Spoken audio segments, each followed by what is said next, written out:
Om Swastiastu.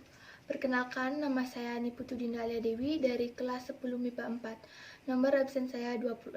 Di sini saya akan mempresentasikan tentang ruang lingkup biologi.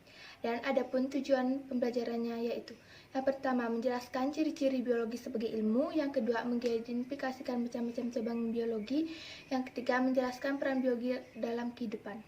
Biologi. Biologi berasal dari bahasa Yunani, yaitu bios yang artinya hidup dan logos yang artinya ilmu. Dan biologi adalah ilmu yang mempelajari tentang makhluk hidup. Adapun ciri-ciri biologi sebagai ilmu. Yang pertama, objek kajian berupa benda konkret; yang kedua, dikembangkan berdasarkan pengalaman epidermis; yang ketiga, menggunakan langkah-langkah urut atau metode ilmiah; yang keempat, menggunakan cara berpikir logis dan konsisten; yang kelima, hasil kajian bersifat objektif; yang keenam, teori yang dihasilkan berlaku secara umum. Dan adapun 11 objek kajian biologi. Yang pertama, molekul. Molekul tersusun atas atom-atom, yaitu proton, neutron, dan elektron. Contoh adalah molekul DNA dan air. Yang kedua, sel. Sel adalah bagian terkecil makhluk hidup.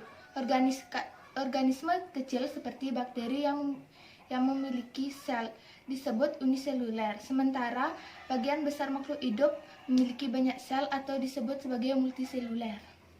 Yang ketiga, jaringan. Jaringan merupakan sekumpulan sel yang memiliki persamaan struktur untuk melakukan fungsi tertentu. Yang keempat, organ. Organ adalah sekumpulan jaringan yang bekerja sama untuk melakukan fungsi tertentu. Yang kelima, sistem organ. Sistem organ yaitu organ-organ yang melakukan fungsi atau bekerja sama melakukan tugas yang saling berkaitan. Yang keenam, organisme. Organisme adalah satuan individu utuh. Yang ketujuh, populasi. Populasi adalah organisme yang hidup di tempat tertentu. Yang kedelapan, komunitas. Komunitas adalah yang tersusun atas beberapa populasi yang saling berinteraksi di tempat tertentu. Yang kesembilan, ekosistem. Ekosistem tempat hidup di mana dapat timbal balik antara makhluk hidup dan lingkungannya. Yang kesepuluh, bioma. Bioma kumpulan ekosistem di dunia, contohnya bioma gurun dan lain-lain. Biosfer, semua makhluk hidup yang ada di bumi. Cabang-cabang biologi. Biologi hanya mempelajari tentang makhluk hidup. Semakin berkembang permasalahan yang dihadapi manusia, cabang-cabang biologi juga semakin berkembang pesat. Setiap ilmu biologi mempelajari suatu objek biologi yang spesifik. Dan adapun 14 contoh cabang biologi.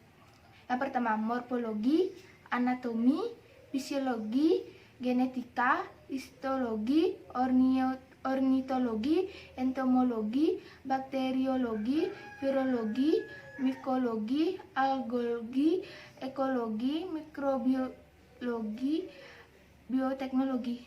4. Mempelajari biologi.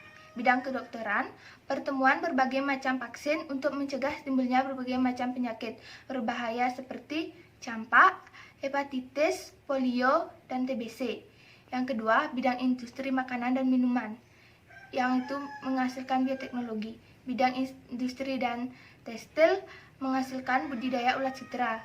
Bidang pertanian menghasilkan bibit unggul pada tumbuhan melalui persilangan ilmu genetika.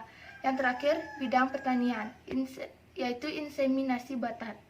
Demikianlah presentasi saya. Bila ada kesalahan, mohon dimaafkan.